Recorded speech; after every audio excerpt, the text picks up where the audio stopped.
할렐루야. 예, 감사합니다. 거의 대부분의 교회에서 지금 이 시간 예배를 드리고 있을 것입니다. 예배를 드리는 시간이 조금 다를 수 있습니다. 7시, 7시 30분, 8시 30분에 예배를 드릴 수도 있습니다. 그것이 중요한 것은 아닙니다만 우리나라 기독교가 전래되면서 주일 예배를 드리기 시작했고 그 다음에 수요일 예배를 드리기 시작했습니다.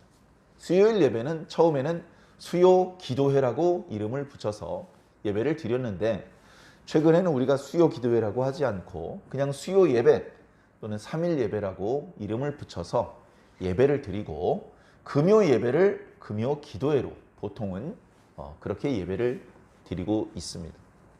참 좋은 신앙의 전통이 하나씩 만들어져 가는 것이죠.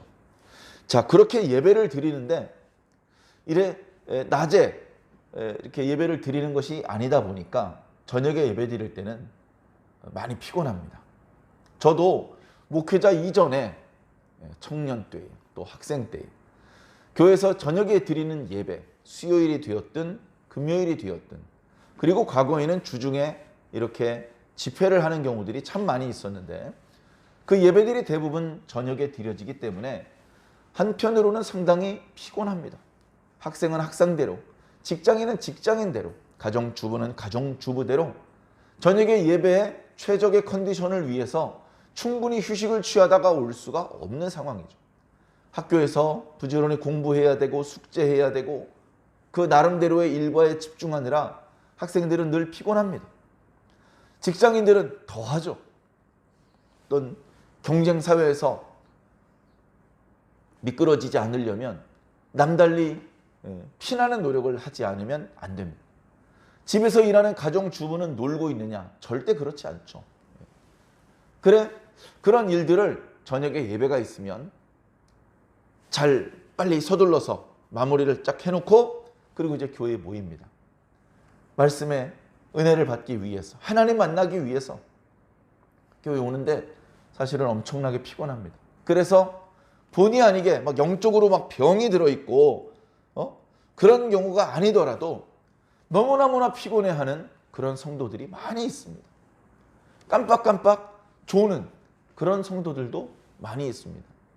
그래 우스갯소리로 그런 이야기를 하죠. 목사님께서 설교가 너무 지루하면 성도들이 설교 후반부에 졸기 시작한답니다. 그런데 목사님의 설교와 무관하게 성도들이 너무 피곤하면 설교가 시작할 때부터 조는 그런 성도들이 너무나 많이 있다고 합니다. 그럴 때 어떤 목사님들은 야단을 치면서 일어나라고 기운을 내라고 그렇게 소리를 치고 호통을 치시는 그런 목사님들도 있고 앞에서 눈을 감고 꾸벅꾸벅 하고 있는 것을 뻔히 보셨는데도 불구하고 그 성도가 민망할까 봐 못 본 채 하시고 집중을 하고 있는 다른 성도를 보면서 말씀을 선포하시는 그런 목사님들도 있었습니다. 다행인 것은 너무나 피곤해서 깜빡 졸았던 성도들이 예배가 끝날 때까지 잠자지 않고 어떻게 잠이 깼는지 잠을 깹니다. 허벅다리를 꼬집고 물을 마시고 사탕도 입에 물어보고 여러 가지 잠을 쫓기 위해서 최선을 다하고 잠깐 졸다 깨면 정말로 하나님 앞에 죄송한 마음이 들어서 그런지 그 뒷부분은 졸지 않고 말씀에 집중을 합니다. 그래 처음부터 끝까지 1초도 쉬지 않고 예배에 집중한 것은 아니라서 너무나 하나님께 죄송하지만 그러나 뒷부분이라도 말씀을 집중할 수 있고 뒷부분이라도 말씀을 통해서 은혜를 받을 수 있어서 너무나 감사한 마음으로 예배를 마무리하는 그런 경우도 많이 있습니다. 그렇게 피곤할 때는요, 회복을 해야 됩니다. 회복. 우리는요, 신이 아닙니다. 우리는 피곤해지는 인간입니다. 인간은 늘 피곤해집니다. 열심히 일해서 피곤하고 노는 사람은 놀아서 피곤하다는 표현을 쓰더라고요. 피곤하면 그 피로를 풀어야 좋은 컨디션을 회복할 수 있고 그것이 회복되어야 무엇이든 온전히 잘 할 수 있게 되는 것입니다. 우리는 항상 피곤하지 않은 상태, 건강한 상태를 유지하기를 소망합니다. 이것은 우리들의 몸만 그런 것이 아닙니다. 우리는 몸만 생각해요. 몸을 우선적으로 생각할 때가 많이 있습니다. 몸이 가장 잘 느껴지기 때문에 그렇습니다. 몸이 피곤하고 몸의 피로가 회복되고 그런 것들을 가장 잘 느끼기 때문에 그렇죠. 마음도 마찬가지입니다. 몸은 피로가 풀렸는데, 잘 자고 일어나서 아침에 피로가 풀렸는데 마음은 피곤합니다. 마음은 쉬지 못합니다. 마음은 복잡합니다. 마음은 근심이 가득합니다. 그러면 마음이 쉬지 못하고 마음도 피곤하고 힘들어지는 거죠. 영적으로도 마찬가지입니다. 영적으로도 싸움이 있습니다. 영적으로도 싸움이 있습니다. 이 싸움은 결국은 우리를 피곤하게 합니다. 그런 영적인 싸움과 관련해서 사도 바울이 잘 설명을 했습니다. 마음속에 싸움이 있습니다. 육체의 소욕이 있고 그 다음에 성령의 소욕이 있습니다. 성령의 소욕이라는 것은 예수 그리스도를 믿는 성도들에게 하나님께서 복음의 말씀을 주셨고 성령을 부어주셨기 때문에 가지게 된 믿음의 마음입니다. 그 믿음의 마음은 선을 행하고 싶고 하나님을 기쁘시게 하고 싶고 예배드리고 싶고 선한 열매를 맺고 싶고 많은 사람들을 옳은 대로 이끌고 싶고 하나님의 뜻을 드러내고 싶고 이런 의로운 마음을 성령의 소욕이라고 사도 바울은 표현했습니다. 그러나 성령의 소욕을 얻게 된 사람은 육체의 소욕이 사라지느냐? 아니요. 여전히 육체의 소욕은 우리 속에 남아 있습니다. 죄 짓고 싶고 게으르고 싶고 나태하고 태만해지고 싶고 그런 마음이 또 다른 편에 있습니다. 자, 그러면 마음속에서 다툼이 일어나는 것이죠.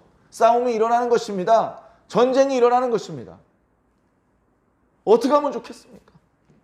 당연히 육체의 소욕을 성령의 소욕이 누르고 성령의 소욕이 우리들의 마음과 영혼 속에서 왕노릇하셔야 됩니다.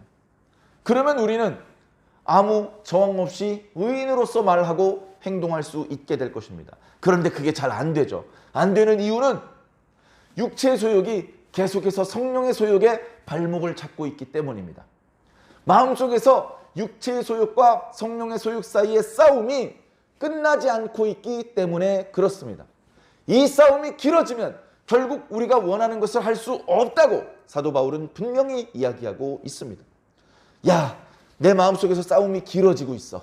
싸움이 길어지고 있어. 야, 그래도 다행이야. 육체의 소욕에게 완전히 주도권을 빼앗기지 않아서 다행이야. 다행이 아닙니다. 육체의 소욕은 완전히 우리에게 성령의 소욕을 눌러버리고 우리 마음속에서 주도권을 빼앗는 게 목적이 아니에요. 끊임없이 성령의 소욕과 다툼을 일으켜서 우리가 원하는 것을 하지 못하게 하는 게 목적입니다. 그렇기 때문에 우리는 재빨리 성령의 소욕에 힘을 실어서 육체의 소욕을 절제하고 하나님의 뜻대로 나를 맡겨야 하는 것입니다. 어떤 철학자의 제자가 물었습니다. 내 마음속에 선한 마음과 악한 마음이 둘 다 있는데 어떻게 하면 좋겠냐고. 그랬더니 지혜자가 비유로 이야기를 하죠. 우리 집에 양이 두 마리가 있는데 하나는 착한 양이고 하나는 나쁜 양이다. 그 두 양이 자주 싸운다. 그 두 양 중에 누가 최종적으로 이기는지 아니? 그랬더니 어떤 제자들은 착한 양이요, 어떤 제자들은 나쁜 양이요, 어떤 제자들은 모르겠다고 합니다. 아니, 그것도 모르니? 내가 먹이를 주는 녀석이 이겨. 양이 두 마리가 있는데 내가 나쁜 양에게만 먹이를 주고 착한 양에게는 먹이를 안 줘요. 그럼 착한 양은 점점 힘을 잃을 것이고 나쁜 양은 힘이 세져가지고 둘이 다시 싸움을 붙게 되면 나쁜 양이 이기겠죠. 그러나 반대로 내가 나쁜 양에게는 먹이를 주지 않고 착한 양에게 먹이를 주면 착한 양이 점점 힘이 세져서 그 다음번 싸움에는 착한 양이 이기게 되는 겁니다. 우리 마음속에 선과 악이 갈등을 일으키고 싸움을 벌일 때 여러분들께서는 어느 편에 힘을 실어주십니까? 여러분들이 힘을 실어주는 쪽이 이기는 겁니다. 여러분, 이빨이 왜 자꾸 썩습니까? 양치질을 잘 안 하기 때문에 그렇죠.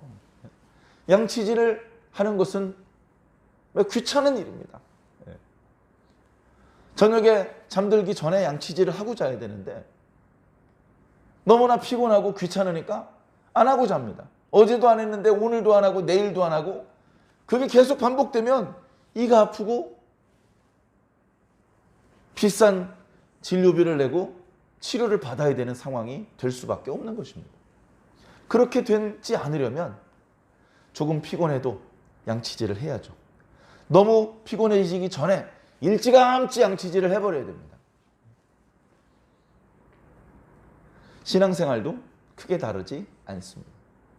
자, 예배 시간이 어쩌면 피곤한 시간이겠지만 영적으로는 사실 이 예배 시간이 회복시키는 시간입니다. 회복시키는 시간. 오늘 본문 말씀을 통해서 드리고 싶은 말씀이 참 많은데요. 오늘 본문 말씀 중에 이런 말씀이 있어요. 너희는 돌대를 쌓고 거기서 하나님 앞에 번제를 드려라. 그리고 거기서 화목제를 드려라. 번제는 우리의 모든 것들을 하나님 앞에 헌신한다고 하는 의미가 담겨져 있습니다. 그래서 번제의 제사는 드려지는 제물을 남김없이 불사릅니다. 그런데 화목제는 다릅니다. 화목제의 제사는 그 제물을 잡은 이후에 제단에 올라가는 부분이 따로 있습니다. 제사장의 몫이 따로 있습니다. 그리고 상당히 많은 부분은 그 제물을 끌고 온 헌제자에게 돌려줍니다. 그러면 그 헌제자는 그걸 가지고 집으로 가는 것이 아니고 제사를 드렸던 곳 옆에서 그것을 먹습니다. 다시 말씀드려서 잔치가 벌어지는 겁니다. 잔치가 벌어지는 거예요. 살찐 양을, 살찐 송아지를 잡고 그것의 일부를 하나님께 드리고 그것의 일부를 하나님의 종들에게 드리고 그리고 그 나머지 대부분을 함께 제사를 참여한 이웃들과 함께 그걸 먹고 즐거워하는 겁니다. 그렇게 하나님께 제사 드리고 죄의 용서를 받고 또 이웃들과의 관계가 회복되고 하나님을 찬송하면서 먹고 마시는 것, 그 모습이 바로 회복된 모습입니다. 가장 건강한 모습, 가장 아름다운 모습, 이상적인 모습, 행복한 모습입니다. 모든 이스라엘 백성들은 하나님 앞에 가서 죄 용서받고 하나님 앞에 가서 잔치를 벌여서 우리의 죄를 용서해 주셔서 감사합니다. 우리에게 이렇게 많은 곡식을 주시고 많은 양떼들을 주시고 우리 가족들이 다 건강하고 전쟁에서 승리하고 이렇게 우리를 복주시는 하나님께 감사합니다. 즐거워하면서 하나님 앞에서 먹고 마시면서 춤을 추는 것이 유대인들의 이스라엘 백성들의 꿈입니다. 할 수만 있으면 날마다 그렇게 하고 싶습니다. 그러나 그렇게 할 수 없기 때문에 하나님께서 정해놓으신 절기 때만 그렇게 합니다. 오늘 말씀에 하나님께서 계명으로 주신 매년 반복되는 절기와 무관하게 너희들은 그 땅에 들어가는 날 이렇게 제사를 드려라 라고 말씀하고 있는데요. 이것이 바로 어떤 모습이냐? 회복된 모습입니다. 잃어버렸던 건강을 회복했고 잃어버렸던 평안을 회복하는 모습. 그래서요, 오늘날 우리가 이렇게 예배를 드리면 주일 예배, 3일 저녁 예배, 새벽 예배, 예배를 드리는 이 시간이 회복된 시간이에요. 예배를 드리지 않는 상태는 뭔가 좀 결핍된 상황입니다. 나사가 하나 빠져 있고 뭔가 이빨이 하나 빠져 있습니다. 뭔가 불편하고 불안정한 상태입니다. 그러다가 교회에 와서 예배를 드리면 그 빈 부분이 채워지는 거예요. 그 빠져있던 이가 채워져서 온전해지는 겁니다. 그러면 비로소 뭔가 하나 빠뜨린 것 같은데 이제 온전해진 느낌이 드네. 그러면서 역시 하나님 감사합니다라고 맞춰질 때 완성되는 것이 사람입니다. 오늘 저와 여러분 그렇게 완성되어야 됩니다. 예배로 완성되어야 되고 하나님을 향한 감사로 완성되어야 하는 것입니다. 자, 오늘 말씀을 좀 더 자세히 살펴보겠습니다. 오늘 말씀부터 신명기 30장 말씀까지는 모세의 세 번째 고별 설교입니다. 신명기 말씀 전체가 모세의 고별 설교라는 말씀을 지난주에 한번 설명해 드렸죠. 그래서 1차 고별 설교, 2차 고별 설교, 3차 고별 설교가 있다는 말씀을 드렸습니다. 신명기 1장부터 4장까지가 1차 고별 설교입니다. 이것은 과거에 하나님께서 이스라엘 백성들을 어떻게 구원하셨는지에 대해서 다시 회상하면서 역시 그때 하나님께서 놀라운 능력으로 우리들에게 엄청난 은총을 베풀어 주셨다. 우린 잘한 게 하나도 없는데 하나님께서 일방적으로 구원을 베풀어 주셨다. 잊어먹지 말고 감사하자. 그런 은혜를 받았으니 순종하자. 그런 말씀을 하고 있습니다. 그리고 두 번째 고별 설교는 신명기 4장 뒷부분부터 26장까지. 이 말씀 속에는 구체적인 율법에 대한 해설이 있습니다. 그것도 둘로 나뉜다는 말씀을 드렸습니다. 둘로. 그래서 앞부분에는 율법을 주신 이유, 율법의 원리, 율법을 순종하면 어떤 일이 생기는지, 불순종하면 어떤 결과가 찾아오는지 이런 율법의 원리적인 부분을 설명해 주셨고, 또 중간 뒷부분은 구체적인 율법 조항들을 조금은 두서없이 그렇게 강해하듯이 백성들에게 설명해 주시는 그런 말씀이었습니다. 그리고 오늘 27장부터 30장까지 말씀은 세 번째인데 미래에 대한 말씀입니다. 미래. 너희들이 지금은 모압 평지에 있지. 그러나 이제 곧 너희들은 요단강을 건너서 하나님께서 우리 조상 아브라함과 이삭과 야곱에게 약속하셨던 가나안 땅을 차지하게 될 거야. 지금은 그게 남의 땅이야. 그 넓은 땅이 우리의 땅이 될 것인지 지금으로선 장담할 수 없어. 지금으로선 그 말씀이 믿기지가 않습니다. 그러나 우리는 알죠. 결국은 그 땅을 이스라엘 백성들이 차지했습니다. 그 과정에서 여호수아도 수고가 많았고 많은 이스라엘 군대에 해당되는 사람들이 노고가 크지만 결국 하나님께서 하신 것입니다. 하나님이 없었다면 여호수아가 아무리 노력을 했어도 한 뼘도 땅을 얻을 수 없었을 것입니다. 결국은 하나님께서 하신 겁니다. 그 과정이 그렇게 수월한 과정은 아니지만 결과적으로 하나님께서 그 땅을 이스라엘 백성들에게 주실 것이라는 것을 분명히 믿고 그것은 확실하다 전제하고 그렇게 하나님께서 그 땅을 너희들에게 주시는 날에 너희들이 이런 내용을 순종해라. 그런 내용이 이제 오늘 27장에 나타나고 있습니다. 말씀의 구조를 보면 자 먼저 모세가 장로들하고 모세가 혼자 백성들한테 말하는 게 아니고요. 모세가 장로들과 함께 백성들에게 얘기합니다. 그건 뭐냐면요. 장로들에게 권위를 세워주는 거예요. 왜 그래야 되느냐? 이제 모세는 무대에서 사라져야 되거든요. 이제 무대에서 내려가야 돼요. 모세가 계속 현장에서 백성들을 지도할 수 있으면 굳이 장로들을 등장시키지 않아도 됩니다. 그러나 이제 모세는 물러가야 되기 때문에 자기가 없더라도 계속해서 백성들을 하나님의 말씀으로 지도할 사람들이 필요했던 것입니다. 그래서 각 지파에서 존경받는 경험이 많은 주변 사람들에게 인정받는 그런 사람들을 장로로 추대해서 그 장로들과 함께 백성들에게 하나님의 말씀을 지도합니다. 두 번째는요. 9절이었나요? 9절에 보면요. 이번에는 모세하고요. 모세가 백성들한테 말을 하는데 레위 제사장들과 함께 말합니다. 내용은 어떻게 보면 별거 아니에요. 들은 대로 말씀을 순종하라 이런 내용이거든요. 이 말씀은 1장부터 계속 반복됐던 거예요. 하나님의 말씀을 순종해라. 다 준행해라. 빠뜨리지 마라. 무조건 준행해라. 일단 준행하고 봐라. 1장부터 지금까지 계속 그 말씀인데 새삼스럽게 레위 제사장들, 당연히 제사장들은 아론의 자손들이고 아론 자체가 레위 지파 사람이기 때문에 모든 제사장들은 레위 사람들이죠. 그래 레위 제사장들과 함께 백성들에게 이야기를 합니다. 내가 너희들이 이 율법의 말씀을 준행하나 안 하나 감독하겠다. 그러나 실제로는 어떻습니까? 모세는 잠시 후에 무대를 떠나야 되고 이제 새롭게 모세에 의해서 무대 위에 올라온 레위 제사장들이 모세가 떠났더라도 계속 그 자리에 있으면서 백성들이 말씀을 잘 지키는지 안 지키는지 감독하게 되는 것이죠. 이렇게 전에는 모세 혼자 가지고 있던 권한을 장로들에게, 레위 제사장들에게 위임하는 그런 모습을 보여주고 있습니다. 그러면서 구체적인 지시가 또 내려지죠. 첫 번째는 뭐냐면요, 하나님의 말씀을 돌들에 새기라는 겁니다.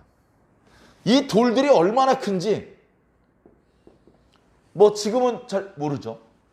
상당히 큰 돌, 그러니까 그 돌에 하나님의 말씀을 새겨야 되는데, 하나님의 말씀을 잘 새기기 위해서 거기다 석회를 바르라고 했습니다. 석회를 바르면 처음에 그것이 굳기 전에는 기록할 수 있죠. 그러나 일단 굳으면 그것이 오랫동안 그것이 이렇게 비바람에 닦이지 않고 그것들이 그냥 남겨져 있죠. 그래서 요즘 우리들이 보는 무덤 앞에 비석을 생각하시면 쉬울 것 같습니다. 무덤이 있고요, 그 앞에 비석이 있습니다. 비석에 묻힌 사람의 이름이 뭔지, 이 사람이 뭐 언제 태어났고 언제 죽었는지, 살아있는 동안에 무슨 일을 했는지, 뭐 예를 들면 그런 것들이 비석에 적혀 있습니다. 가족들의 이름도 있고. 그런데 그 비석이 커졌다고 생각하시면 됩니다. 무슨 만주벌판에 있는 광개토 태왕비처럼 큰 돌이 있다고 칩시다. 그 돌에다가 석회를 바르고 거기다가 지금까지 모세가 고별설계로 이스라엘 백성들에게 전수해준 하나님의 율법의 말씀들, 그걸 다 기록하라는 겁니다. 여기 요단강 건너기 전에 모압 평지에서 그 작업을 하면 안 됩니다. 여기서 작업을 하면 그 무거운 돌들을 들고 요단강을 건너갈 수가 없잖아요. 그러니까 들어가서 하나님께서 약속의 말씀을 지키셔서 하나님께서 말씀하신 대로 우리가 그 땅을 차지하게 되면, 그러면 그 땅에 이 작업을 하라는 겁니다. 돌 하나에는 율법의 말씀을 다 기록할 수 없을 것입니다. 돌을 네모나게 다듬어서 내면에 말씀을 기록하더라도 돌 하나로는 어림도 없어서 꽤 여러의 돌이 필요할 것입니다. 그리고 그 돌에는 말씀을 기록해야 될 것입니다. 석회를 발라야 될 것입니다.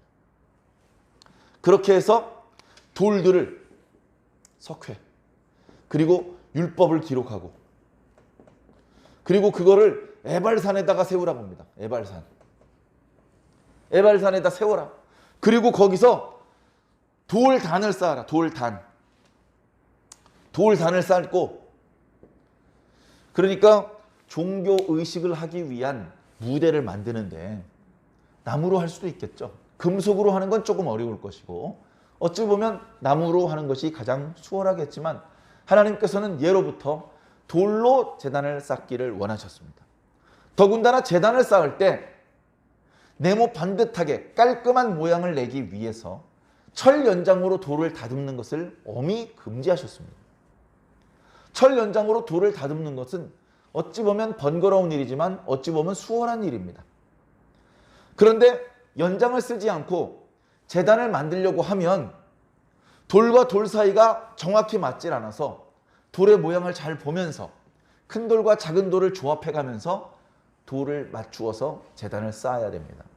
그 과정이 상당히 오히려 번거로울 수 있죠.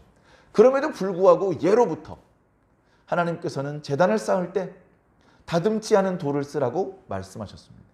거기에 담겨져 있는 의미가 있겠죠. 우리가 하나님 앞에 갑니다. 오늘 우리가 이렇게 하나님 앞에 왔습니다. 어떻게 와야 됩니까? 있는 그대로의 모습으로 와야 됩니까? 아니면 감추고 숨기고 치장하고 미화시킨 상태로 와야 됩니까? 우리가 병원에 갈 때 의사 선생님한테 자기가 어디 부분이 어떻게 아픈지 정확하게 말씀드려야 됩니까? 아니면 아픈데 아프지 않다고 거짓말을 하고 아프지 않은데 아프다고 거짓말을 해야 되겠습니까? 어렵게 생각할 필요 없죠?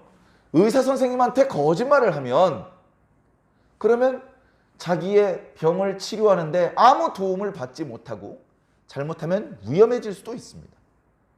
우리가 하나님 앞에 나왔는데 하나님은 모든 것을 다 알고 계신 분인데 감히 그 하나님을 속이려고 하고 그 하나님 앞에 숨기려고 한다면 숨겨지지도 못할 뿐 아니라 정직한 것을 좋아하시는 하나님 앞에 사랑을 받기 어려워집니다. 하나님 앞에 거짓을 늘어놓고 하나님 앞에 위선적인 모습을 해서 무슨 좋은 결과를 얻기 바라겠습니까? 그래서 그런 건 있을 수가 없는 것이거든요. 우리가 예배드리러 나올 때 물론 정장도 입고 머리도 잘 빗고 우리가 할 수 있는 최선의 단정한 모습을 갖추어야 되지만, 그러나 기도할 때에 내가 죄인인데 의인인 것처럼 어깨에 힘주고 잘난 척하는 내용으로 기도해서는 안 되는 것이죠. 주여 난 죄인입니다. 주여 용서해 주시옵소서. 자신의 잘못을 숨김없이 하나님 앞에 토설해낼 수 있는 그런 진정성이 있어야만 용서받을 수 있고 하나님의 자비와 은총을 체험할 수 있게 되는 것 아니겠습니까? 그런 의미들이 예전부터 성경에 거의 최초로 제사를 드렸던 것이 아벨인데 가인의 제사는 받지 않으셨으니까 온전하지 못하고 치고 아벨의 제사는 하나님께서 기뻐하셨으니 그가 자신이 이렇게 기르던 양 새끼를 제단으로 그 제사로 바칠 때 그때부터 다듬지 않은 돌을 하나님께서 쓰기를 원하셨던 것이죠.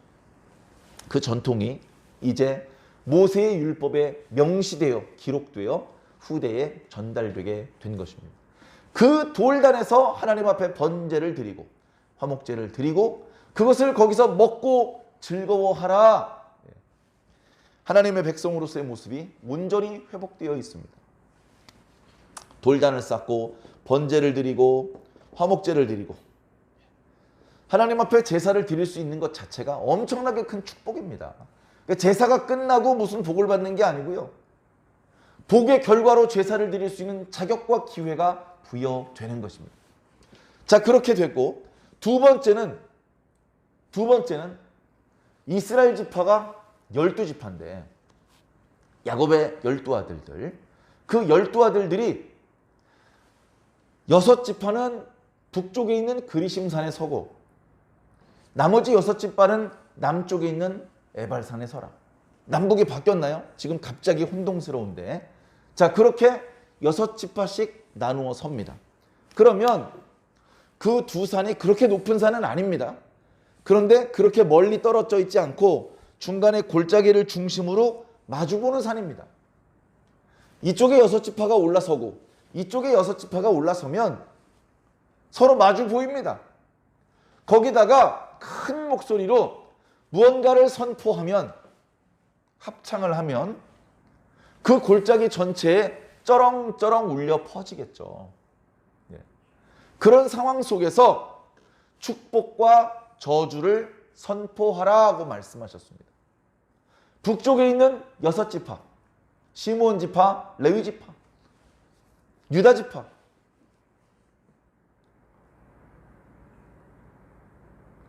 이사갈 지파, 요셉 지파, 베냐민 지파. 그리고 남쪽에는 르벤 지파. 또 어디죠?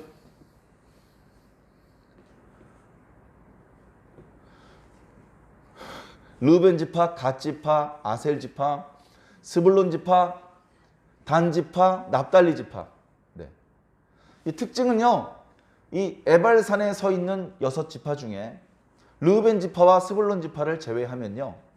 이제 몸종의 자식들입니다. 갓과 아셀, 복되도다, 기쁘도다. 그리고 단, 하나님께서 나의 억울함을 푸셨다. 또 납달리, 내가 언니와 크게 싸워서 이겼다. 그런 의미를 가지고 있었던 이름이었죠. 그리고 그리심산에 서 있는 축복을 선포하는 6지파는 모두 레아와 라헬의 자식들입니다. 그래서 그들이 우선적으로 축복을 선포하는 자리에 선 것이죠. 자, 거기서 축복을 선포하고 저쪽에서는 저주를 선포하는데 오늘 말씀에, 오늘 우리들에게 전달된 내용 중에는 축복에 대한 말씀은 없고 저주에 대한 말씀 12가지 말씀이 기록되고 있습니다. 자, 양쪽에 그리심산 쪽에 6지파, 에발산 쪽에 6지파가 서 있고 그 중간에 골짜기 지역에 레위 제사장들이 있습니다. 그러면 레위 제사장들이 선포를 합니다. 예를 들면 장색의 손으로 조각하였거나 부어 만든 우상을 여호와께 가증하니 그것을 만들어 은밀히 세우는 자는 저주를 받을 것이니라. 이렇게 말하면 저주를 담당하고 있는 에발산에 서 있는 6지파 백성들이 아멘 하는 겁니다.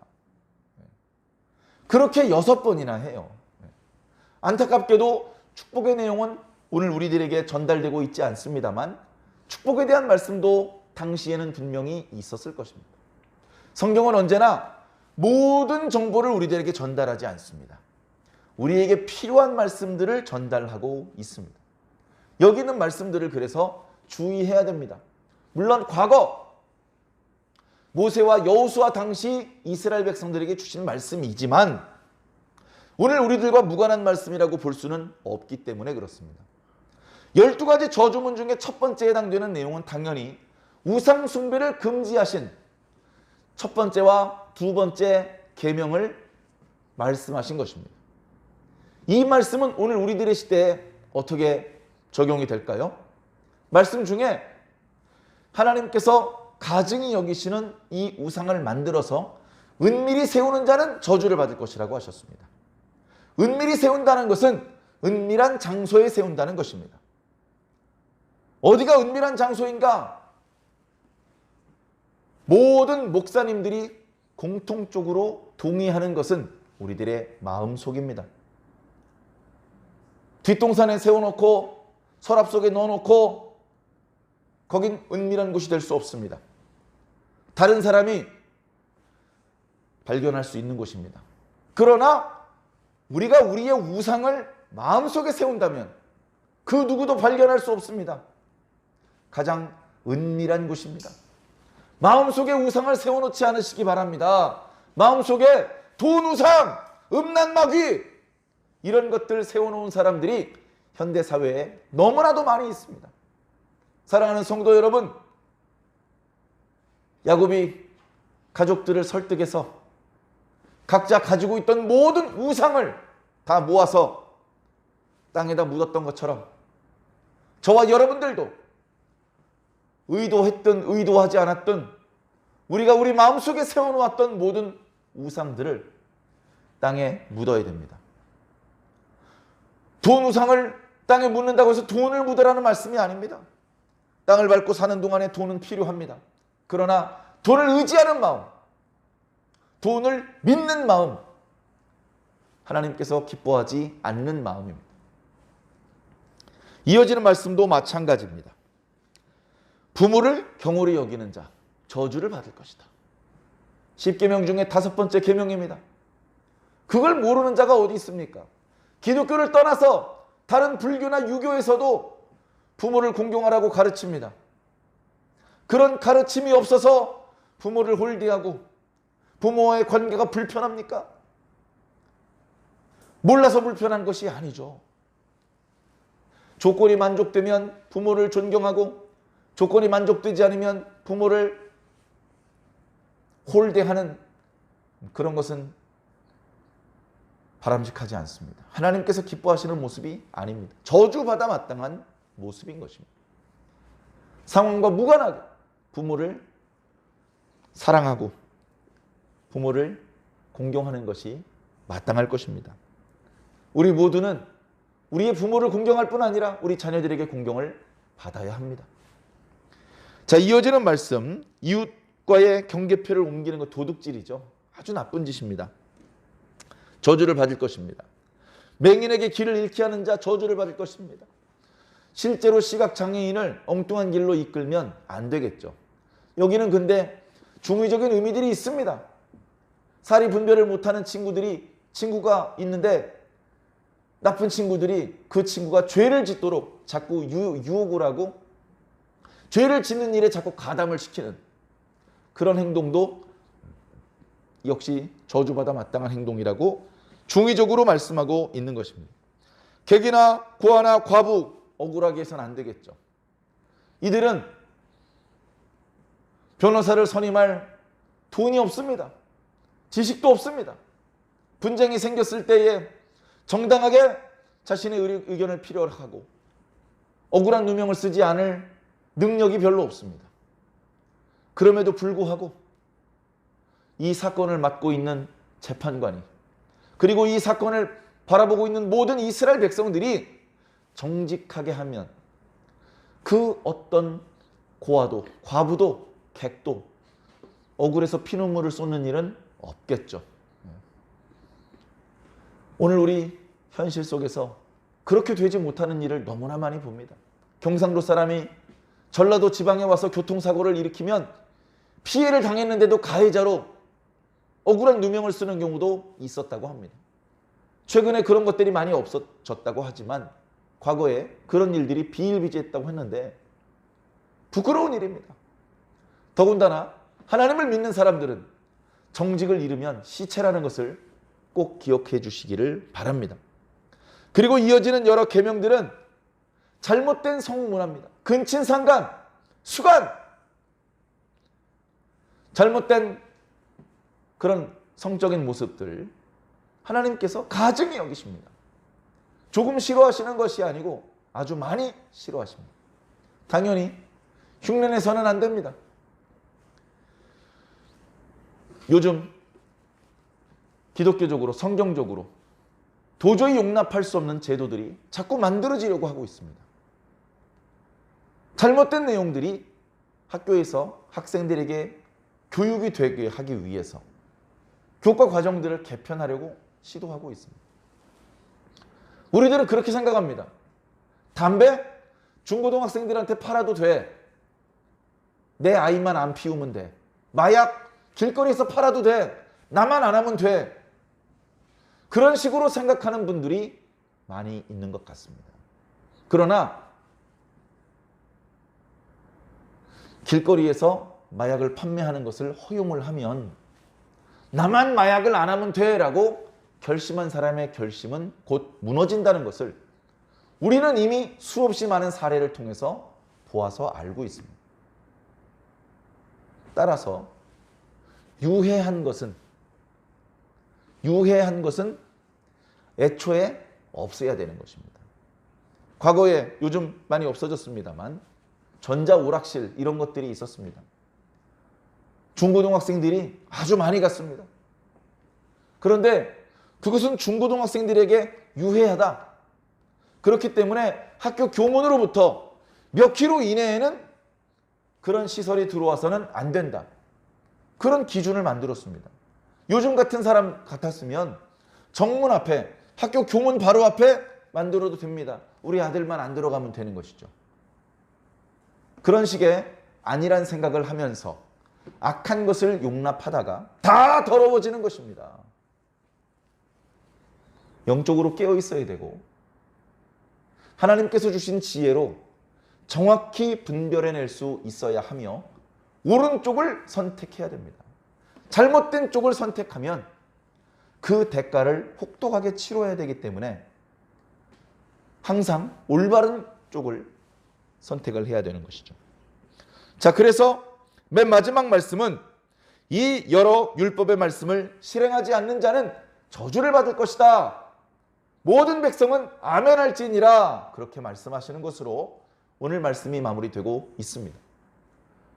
우리는 하나님의 말씀을 가볍게 생각해서는 안 됩니다. 어머니가 열심히 공부해라. 그렇게 말씀하시고 주무셨습니다. 다음 날 시험 날입니다. 내가 지금 공부를 하고 있습니다. 어머니는 주무시고 너무 피곤해요. 자꾸 잡생각도 들고. 그러면 피곤해서 공부에 효율이 안 생겨. 일단 자고 아침에 일찍 일어나서 공부하자. 그런 생각을 하기 쉽습니다. 그런 생각을 하는 이유가 뭘까요? 조금 전에 하셨던 어머니의 말을 우습게 생각하기 때문에 그렇습니다. 우리는 우리 어머니의 말씀들을, 아버지의 말씀들을 얼마나 우습게 생각하고 있습니까? 조금 더 어렵게 생각하지 않고 있지는 않습니까? 가볍게 무시하고 들은 척도 안 하고 대꾸도 하지 않고 인간적으로도 그런 식으로 하면 욕먹습니다. 하물며 하나님의 말씀을 우습게 여기는 사람은 어떤 처벌을 받게 될까요? 하나님, 그렇게 말씀하시는 것은 아는데 이거 3000년 전에 주셨던 말씀이잖아요. 이 말씀이 오늘 현대 그리스도인들에게 주시는 말씀이 아니라고 어디 써 있습니까? 3000년 전 사람들은 근친상간을 하면 안 되고 2022년에 사는 오늘 우리들은 근친상간을 해도 되는 겁니까? 어떤 건 되고 어떤 건 안 되는 겁니까?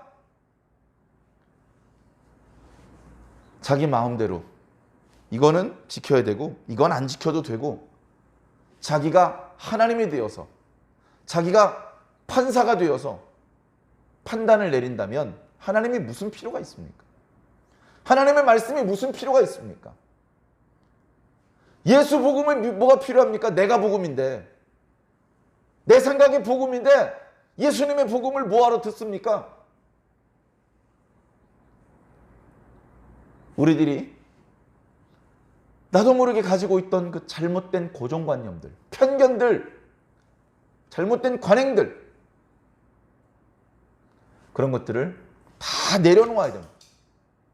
다 내려놓은 상태를 백지 상태라고 말합니다. 말씀을 들을 때는 백지 상태로 들어야 됩니다. 백지 상태로. 어린아이와 같은 마음으로 말씀을 들어야 됩니다. 동그라미를 그리시든지 삼각형을 그리시든지 하나님께서 원하시는 것을 그릴 수 있는 그런 깨끗한 백지 상태로 예배실에 들어오셔야 됩니다. 그리고 말씀이 선포되면 그걸 하나님의 말씀으로 받아야 되는 것이죠. 할렐루야. 오늘 나에게 신명기 27장 말씀을 주시는구나. 내가 이 말씀을 기필코 지킬 것이다. 다음 주 수요일 날 다시 와서 수요일 저녁 예배를 드리면서 예배 시작하기에 앞서서 준비 기도할 때 하나님 조금 어려웠지만 지난 일주일 동안 신명기 27장 말씀을 지켜냈습니다. 그렇게 기도할 수 있는 저와 여러분들이 되기를 바랍니다. 여기 있는 내용 중에서요 하나라도 어길 수가 없어요. 다 중범죄들이에요. 여기 있는 범죄들은 실수로 저지를 수 있는 죄들이 아닙니다. 이건 당연히 지킬 수 있어야죠. 항상 깨어서 하나님의 뜻이 무엇인지 정확하게 분별하고 그리고 하나님의 뜻대로 살아야 됩니다. 신앙은 입으로 하는 게 아닙니다. 입술만 뚝 떨어져가지고 입술만 천국 가고 나머지 몸뚱이는 전부 지옥 가면 되겠습니까? 입술로는 아멘 한다고 하고 입술로 믿는다 사랑한다고 하는데 손과 발은 날마다 불순종하고 있다면 어찌 참된 그리스도인이라 할 수 있겠습니까? 구약의 말씀이지만 율법이 복음이라는 것을 깨닫는다면 이 말씀을 볼 때 더 깊은 애정을 가지고 더 깊은 관심을 가지고 말씀을 읽어야 할 것이며 이 말씀 속에 오늘 우리들을 향한 하나님의 음성이 있음을 깨닫고 이 말씀을 지켜내야 됩니다. 오늘 본문 말씀만 해도 이 말씀을 지키라는 말씀 벌써 몇 번 하고 계십니까? 너희는 이 말씀을 반드시 지켜야 된다. 왜 지켜야 됩니까? 그 이유에 대해서는 수도 없이 많은 이유를 말씀하셨습니다. 과거 이스라엘 백성들이 율법을 지켜야 하는 이유는 무수히 많았습니다.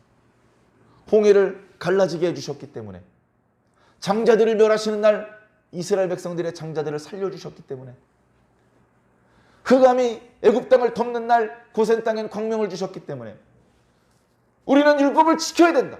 율법을 지켜야만 하는 이유가 수백 가지도 넘습니다. 근데 오늘 우리들은요 수천 가지도 넘습니다. 우리가 이 말씀을 지켜야 되는 이유 예수가 우리를 대신해서 죽었기 때문입니다.